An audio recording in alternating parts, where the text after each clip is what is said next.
Hello, today we've got the Bayonetta 3 Trinity Masquerade edition, which turned up the day before release today, and I've not done a video for about 6 months. My last video did extremely well, unexpectedly. I guess the algorithm and the subject matter worked in my favour on that one. I've not done any videos since because some things going on at home, and I've had new neighbours next door who've been making a lot of renovations next door, so it's been quite hard to find time to do anything. Anyway, today we'll try and do this one. I've also it is much heavier and bigger than I expected it to be. It turned up. I've also not got access to Adobe Premiere Pro, I think it was I was using, just to do some minor editing. I've not looked into any other editing software, free or otherwise, so I'm just going to have to do this as it is and hope that nothing interrupts me. See how it goes. Anyway,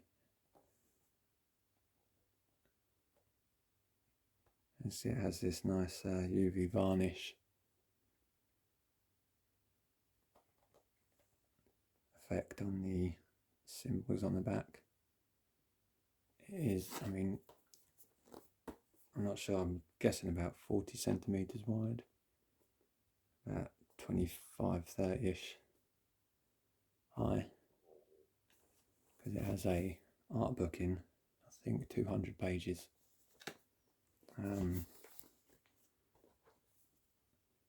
Pre-ordered it a good while ago, and couldn't even remember what edition I'd decided to get. But it turned out it was this one, which seems to have art book and 3 alternative inserts for the games, but I've not got 1 and 2 on the Switch. So I had 1 on the 360, and I bought the 1 and 2 special edition for the Wii U. One of only a very few people that seem to have bought it. I think 0.3 million-ish in sales on the Wii U for the Bayonetta 2 in total. So this game doesn't sell that well, but hopefully this one will, especially with a lot of the attention it's got recently, for matters that I will not go into. So anyway, unfortunately the box that they sent in was just slightly bigger than this box, with no bubble wrap or other sort of protective packaging, and it's got a bit of a crunched corner here. Yeah, let's see if I can show that as well. It's got the UV varnish on the front as well. Some graphics depicting what seem to be various other characters that all rather look similar to Bayonetta. And this one here looks a bit like the final boss in the first game. Something about her headwear looks familiar. Anyways, let's get into opening it, because I've waffled on enough. Not sure which I'd rather open. Let's go with this one. Doesn't actually sound here, I don't think, what you get in it.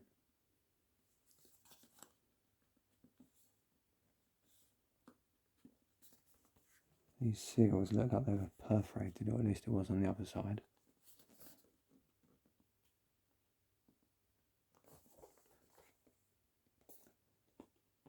Yeah, it's just off the crease. Let's try this side. This might be easier.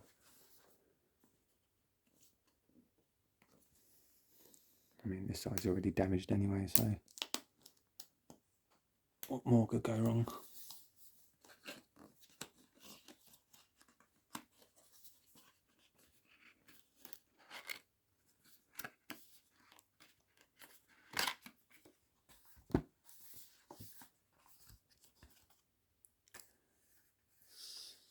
A bit crunched there as well.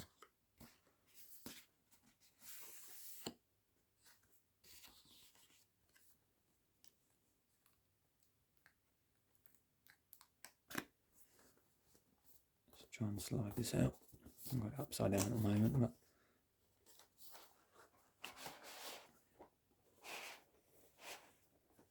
that looks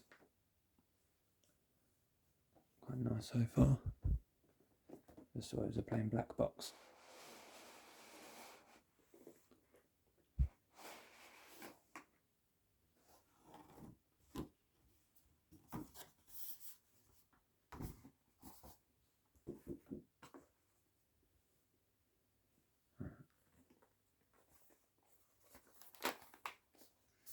It's creaking a bit, probably under the weight. Right. I'd start with this. There's some bits on the back which look like you can fold it into a stand. It's like a presentation thing. It looks like a frame. There's pattern around the outside.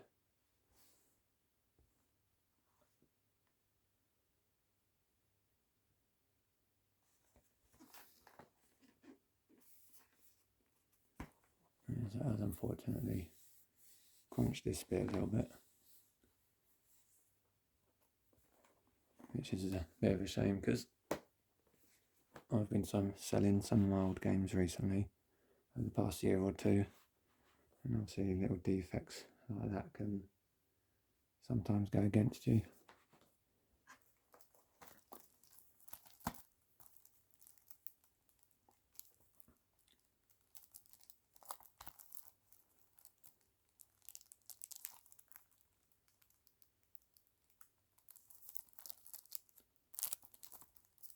Which we'll get to in a minute.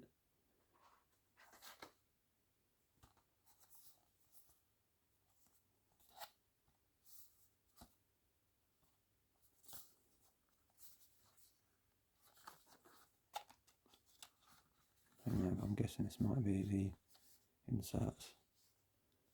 Here we go.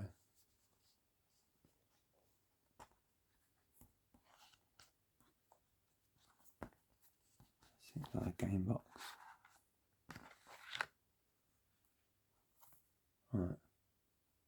I would say for some reason they put in another game box, but I think on the Switch you can buy 1 and 2 together, or one is a download code. So they've thrown in an extra box, even though you won't obviously have the cartridge to go in it, but allow you to put the inserts in for the display.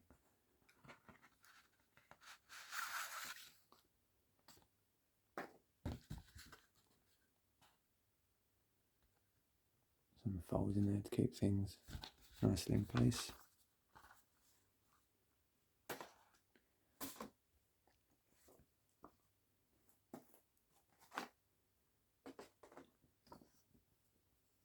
There we go. I mean, it might be a bit much to ask, but they're not pre-folded, so you're going to have to carefully go about that yourself to get the creases in the right place, which is a bit of a pain, but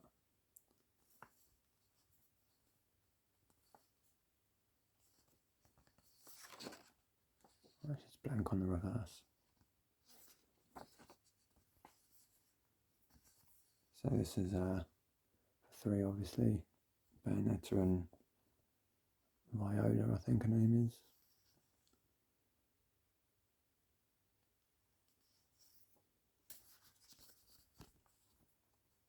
It's for 2.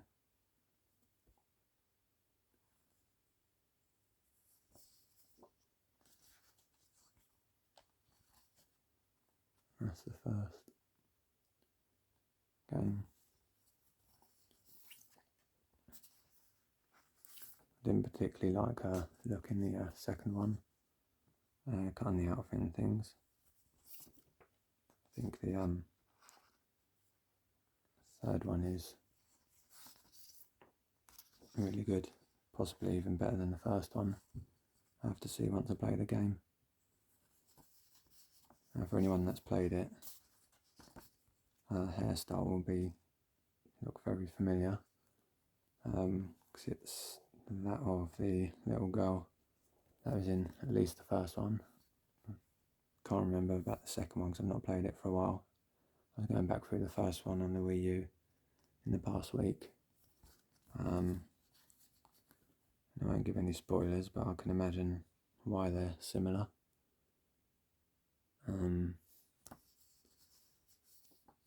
How these other similar looking Bayonetta characters also come to be, I have no idea. Tried to avoid spoilers.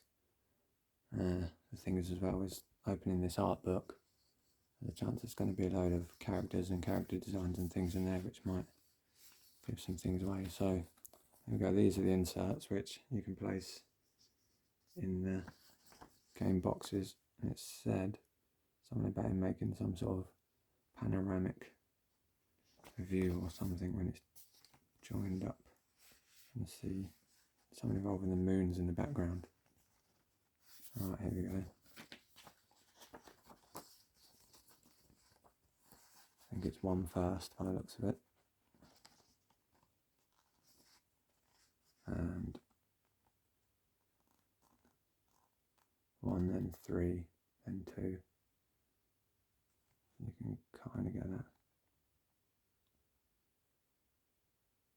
So you can put them on display. I'm guessing, I don't know, maybe they all fit in this.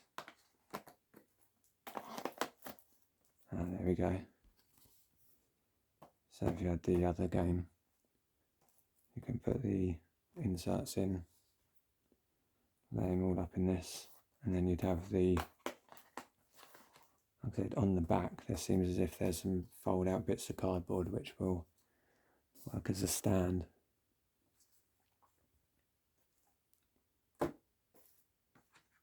I'm not sure if that lifts out there. Let me just lift this out.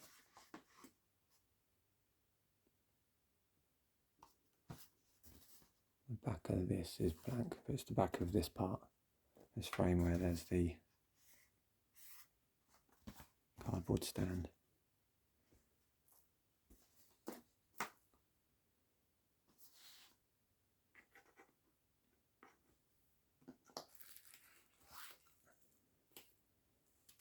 That is what's responsible for a lot of the weight of this. I thought it might be because of the weight it would be a hardback book, but it's not.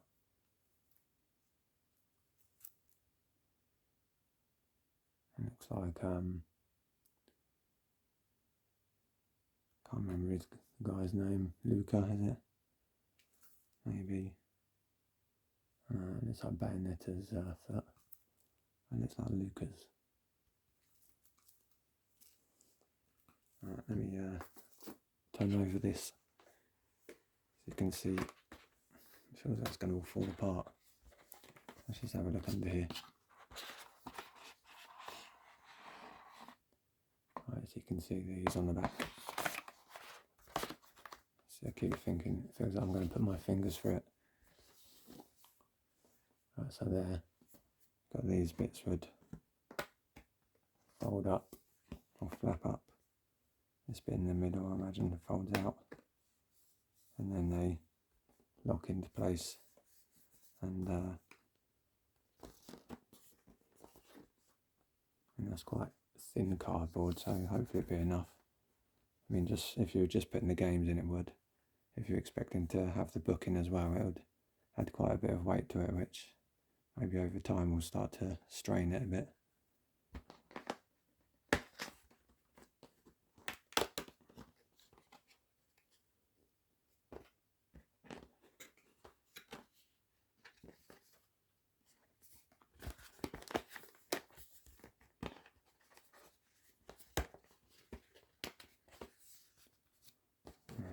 Do these side ones first.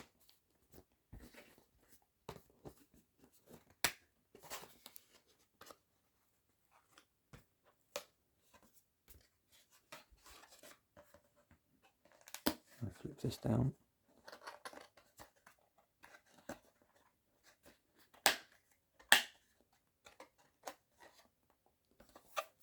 There you go. So now you've got a stand.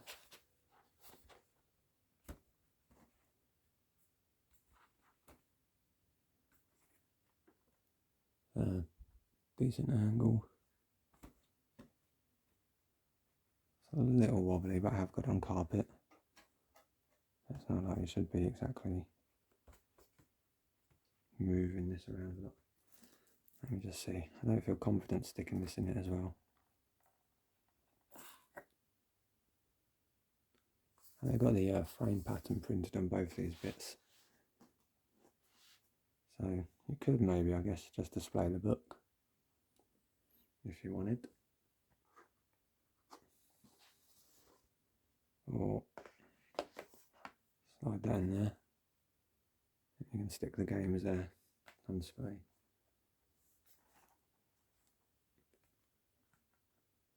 Just hold him for now, but I wouldn't be too confident about it. It's not wobbling as much now, it's way down.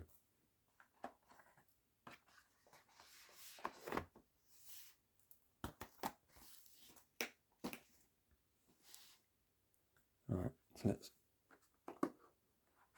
take the book back in.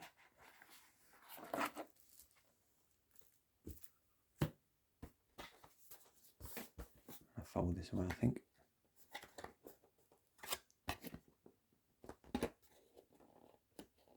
It's harder to do than putting it up in the first place. There you go.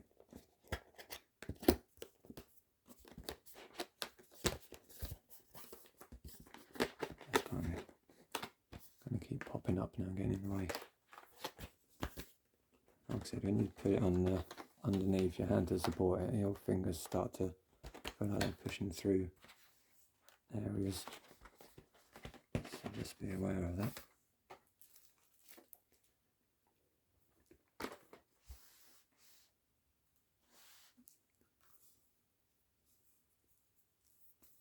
I'll take off this shiny cover.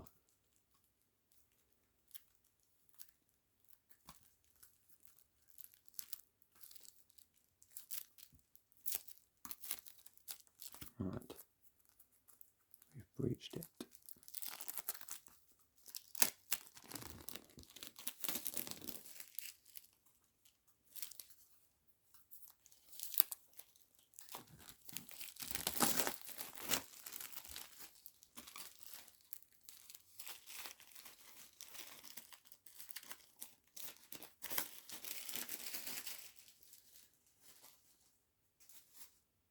And just fling that over there. Don't want to hear that rustling. Maybe you do, but I'll move on. It's already 18 minutes in. So again, there's the UV varnish.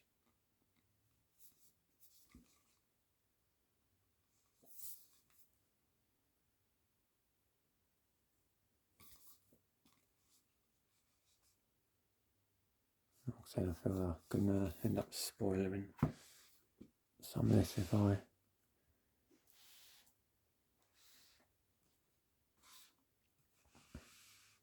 look too closely myself.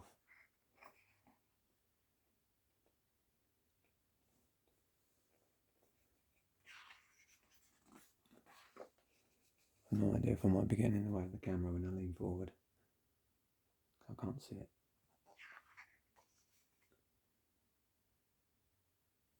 There you go.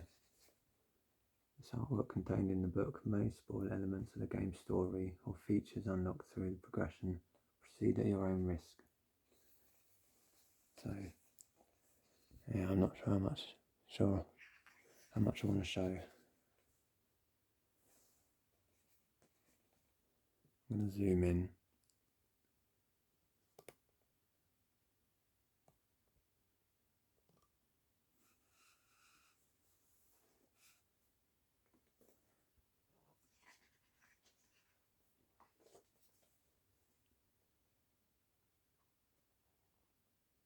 I'm going to show all of it because, I mean, if you want to avoid spoilers, look away now. But also,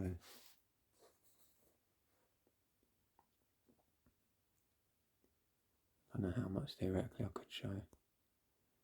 I don't know. There's all sorts of strange copyright laws.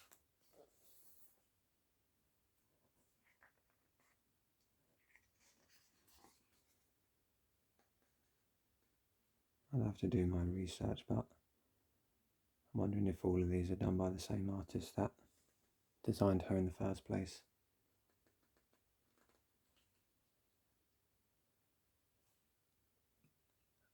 And some of the enemies in the first game are really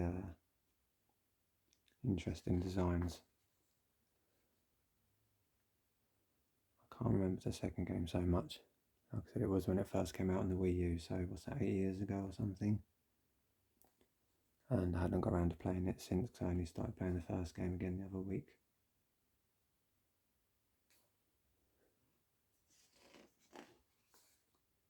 And I got the 360 version.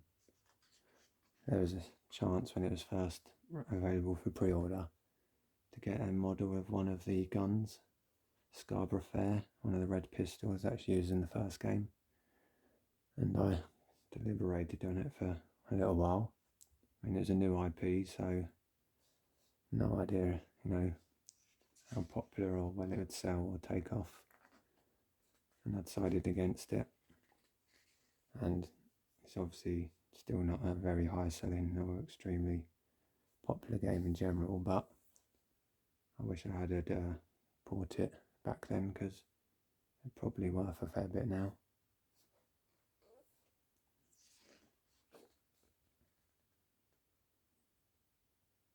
I like that look of her.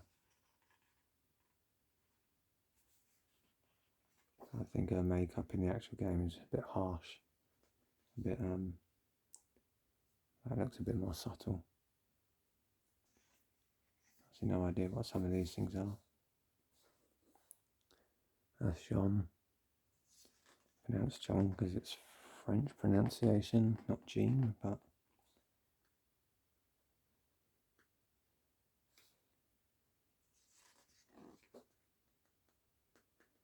again, I prefer her look in the second and this game.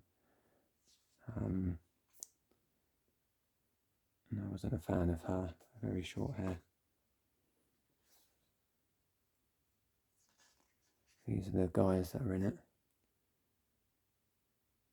This is Luca, who's a journalist who constantly is getting teased by Bayonetta as he sort of investigates her in the first game. That's Rodan, who's a weapons dealer and runs a bar where she visits to buy said weapons and upgrades in the first game. This it may be a bit different. And this guy is Enzo, who's, I don't know, some sort of bumbling idiot who swears a lot. I'm not quite sure what his purpose is, I can't remember, but getting into trouble and things.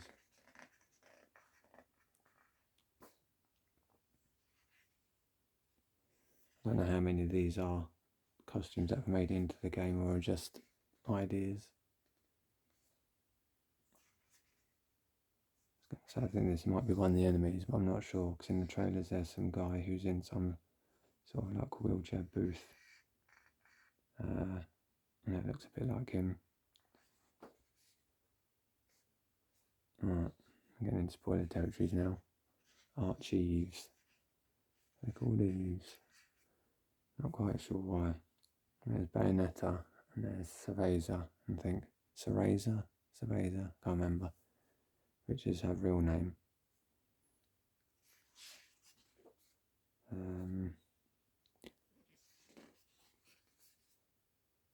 Seen these ones in the trailer.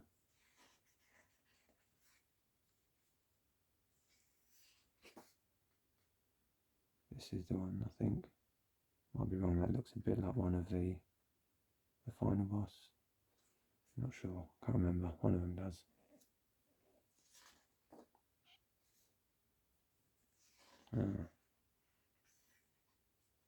They've got, previous one said China, this says Egypt, and that previous one says Egypt as well. I don't know if they're just inspired by clothing from those countries or whether there's some relevance to the country in terms of the storyline. It's like some kind of jester or, I don't know, Demon Masquerades. So in the first game you had demons that you'd either call upon when doing certain moves or finishing off enemies. There'd be other ones that would sort of play occasional parts in a more, less severe role. Let's say, like, not dishing out as much punishment and as big, but would appear more often. So like when you're punching and doing heavy kicks, you get this arms or hands appear, and they're like the limbs from one of the demons. And it might be one of them is one called Madama Butterfly. And you'll see like Bayonetta's shadow has got like butterfly wings. I'm not sure what happens in this game yet, but it seems as if you have more control and they appear more often. More demons and monsters, and there's giant monsters that fight on your behalf. I mean, imagine you control them.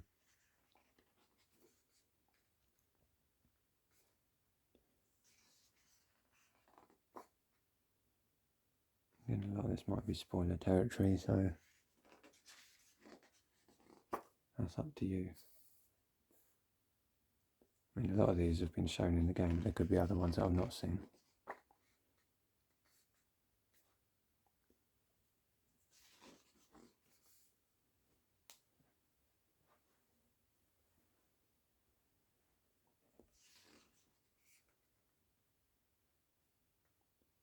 It's interesting.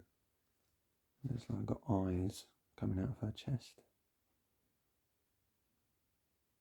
Rather strange. I mean, there's eyes coming out of other places, to be honest.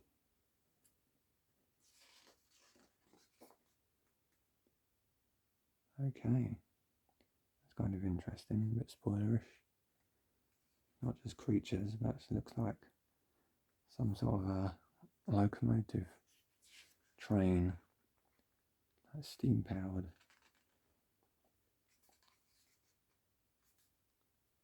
Cogs and gears, eyes and details, weapons. These are main guns, I guess. I'm not sure what they're called. Look like they transformed to some degree.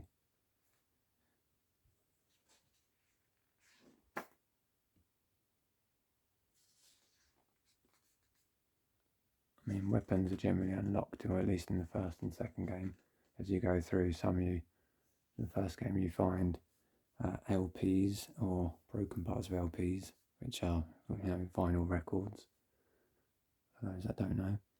And when you find the pieces, you take them to Rodan, and he will give you another weapon, and then you can buy alternate versions as well, which I think are if you want to be able to add them to your hands and your feet. Some weapons like the sword you can only have on your hands, but some weapons you can equip to your feet or your hands, and if you want to you can buy a copy, a replica of the weapons, and then you can have like the same guns or cannons on your arms and feet, or there's some claw things in the first game. You can really mix up the way your combos and your fights go, getting special abilities.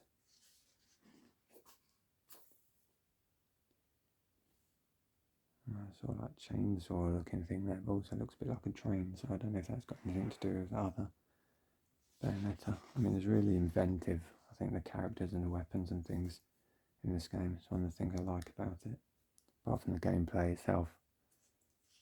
In the first game was a bit slow to get going. It was a bit strange at the start.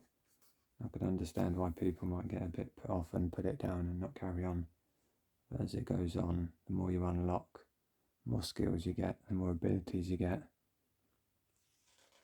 it ramps up and it just gets more enjoyable. It's like a bit bonkers. You get ridiculous bosses, certain levels. It's over the top. You know, you've got replayability for levels where you go back through when you've got more powered up or got more weapons or moves, and you can finish off enemies that were previously giving you trouble.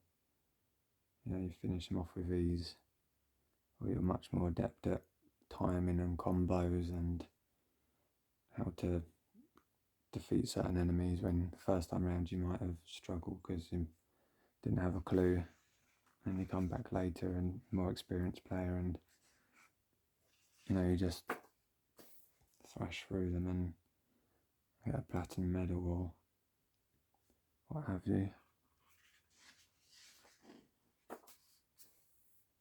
You know, bosses that were really difficult and you died on numerous times, kind of like Metroid. You know, you're just figuring out their patterns, figuring out how to avoid their attacks, figuring out when you can attack, being patient, sometimes not having a clue, getting frustrated, trying again. Then one day you'll go back to them and they'll be a piece of cake. Alright, Strider. I don't know what this is. A boss or just a general enemy. In the first game at least, like I said, I can't remember the second game, you had enemies that would turn up and they'd almost be like bosses. Like they'd have a big intro, you wouldn't know what to do and they'd defeat you. And you'd fight them and finish them off in spectacular style. And then they'd then just be a regular enemy, like during the rest of the game. And it's like, oh, you know, you almost feel like a boss the first time you see them. And then just know, just a normal enemy being introduced. I mean, when you see the actual proper bosses, you know about it because they're huge. You know, they're on their own level, you know, their own chapter or whatever you want. You don't just find them at the end, they're like in a verse, I think they call it. I mean, this one might be different. I played a bit of the second one again at the start, just the first level. And the second game gets off to a much better start. Like I said, the first one's a bit strange and might be off-putting to get into. And I remember walking around and thinking, why is there these characters that are sort of like apparitions and they're like humans in the real world, and didn't realise you're in your own sort of like alternate reality. And you know, it's a bit strange, but once you get used to what's going on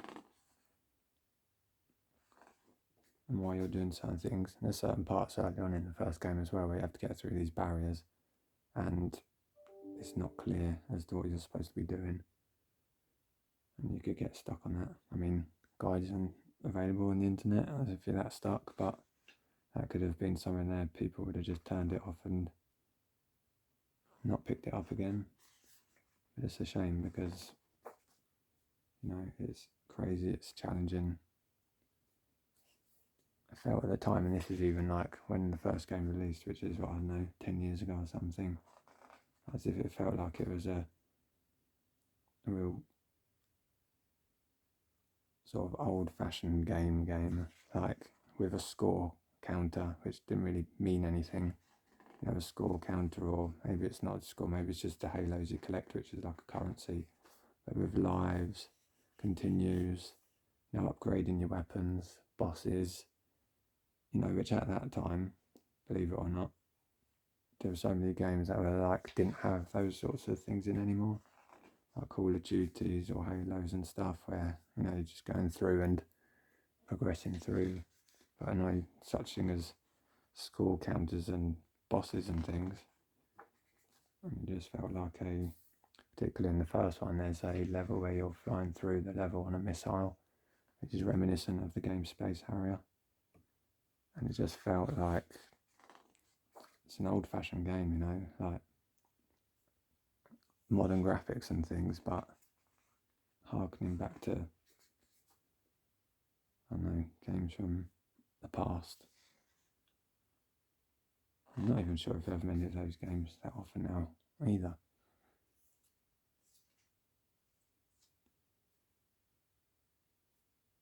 I don't know, this kind of looks almost like a scene from the second game in the first level. Got one of your demons escapes and you end up having to fight it. And you go like flying off down a side of a skyscraper, with it chasing after you.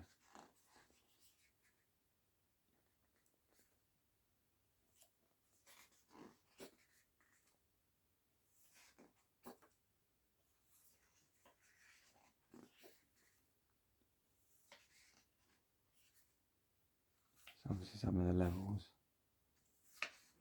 Nothing's been too spoilering so far.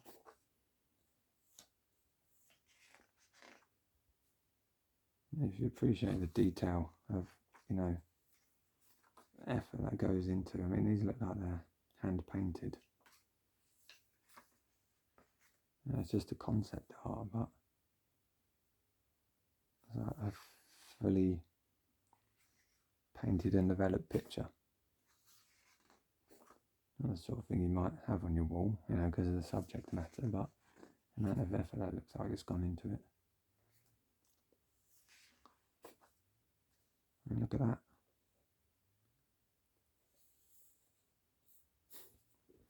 I zoom in, maybe you can't see it in.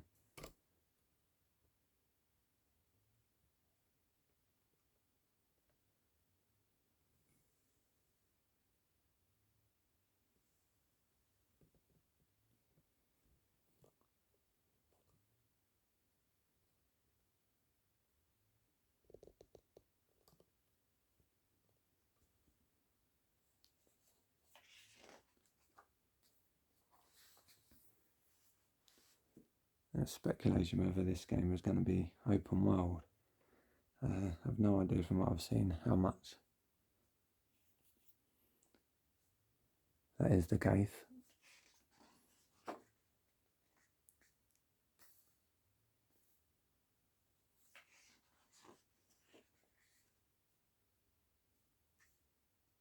Like Egyptian iconography.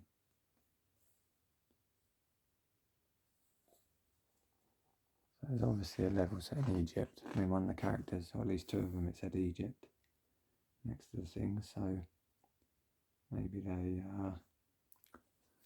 well, I don't know whether they just frequenting their own countries or time zones, or whether, you know, like the person for that area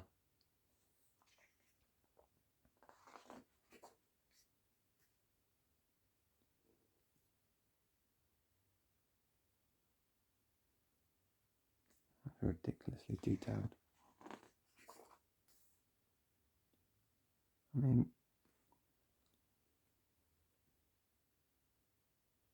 I think they're hand painted, but could be wrong. They look painted. It'd feel like if they were done on a computer, it'd save a lot of time. All these buildings like done in seconds, but like I said, it looks painted. Maybe it's a combination of both.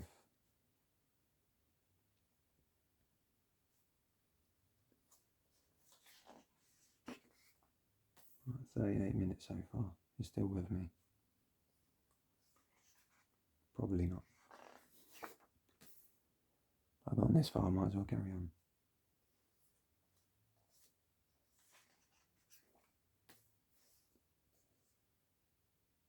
I guess this is some of the sort of posters that are around in the levels, in the cities, like adverts or shop signs. Got some vehicle designs here.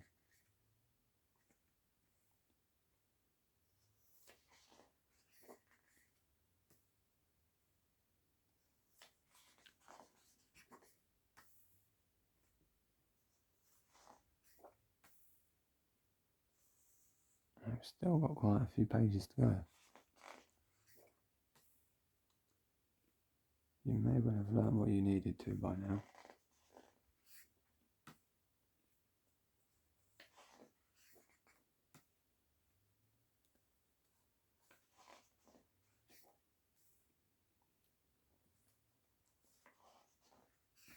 Either I'm saving you from having to buy this version, or you couldn't get hold of it and you're just curious, or if you're able to get hold of it, this might have sold you on it. I don't know. You can leave a comment if you did find it useful.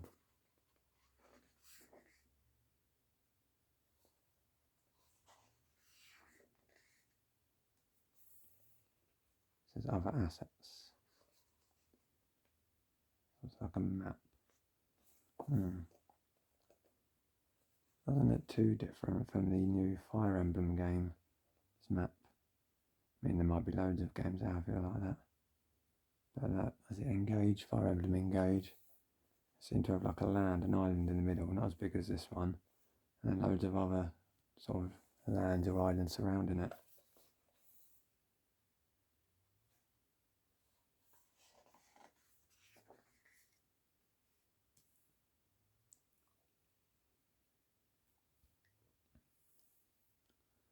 I will try and learn to look at this more thoroughly in the future for myself once I've completed the game. It's really detailed, crammed in a lot of stuff. These are like accessories, I think, in the videos. On the trailers there's shows that you can equip different earrings. I guess they give you different powers.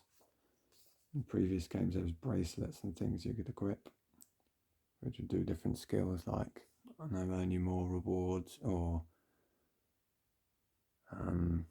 make you be able to take one hit, you know, for free, or I don't know, all sorts of various things. Ones that enraged enemies, I'm not sure why, maybe it gave you more points and rewards when you defeat them. Ones that you regained some health when you taunted enemies. So I have to see what these do.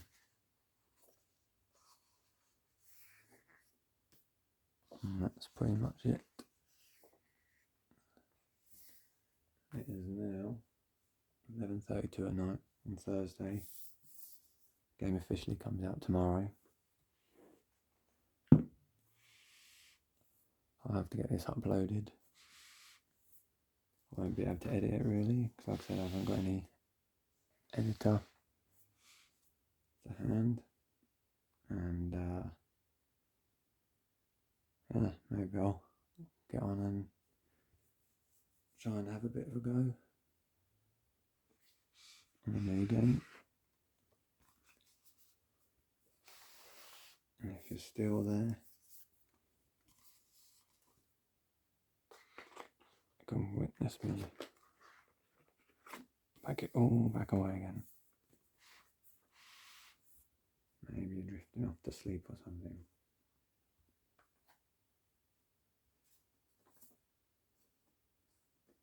Where do these go? Oops. Sorry if that loud noise. If it was drifting off, I've probably ruined it for you.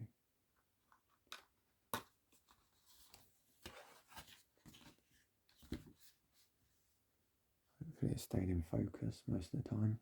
I couldn't see the screen most of the time on my phone. See what it was doing. Yeah, if you're unsure and you haven't played the previous Bayonettas, or even once upon a time you did on the 360 and gave up because it was a bit weird, this is quite hard to get back. I'm going to scratch these up.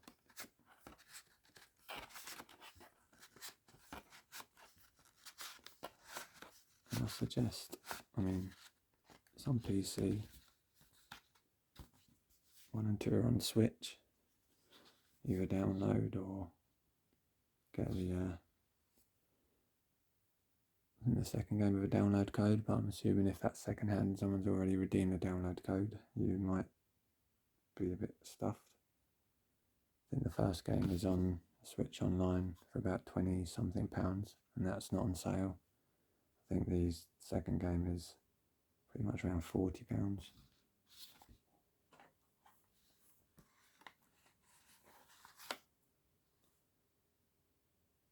guess if you're watching this, you're interested in this one, get this one. It's getting really good reviews. And then you can, if you liked it, I'd recommend the other two.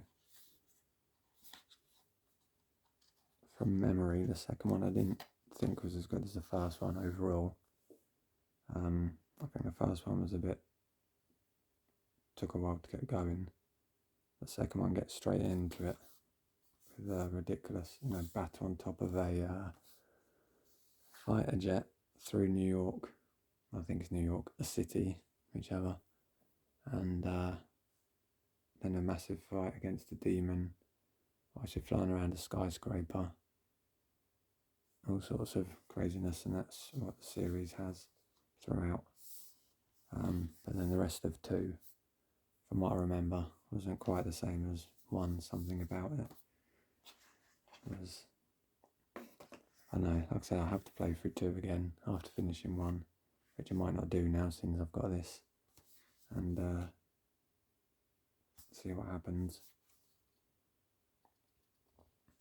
to remind myself. But yeah,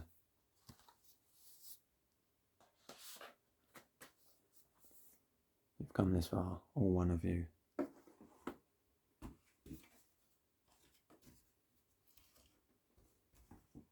And I'm going to attempt to slide this back in here, but because of its size, I don't think I'll do it on camera. I think I'll leave it to that.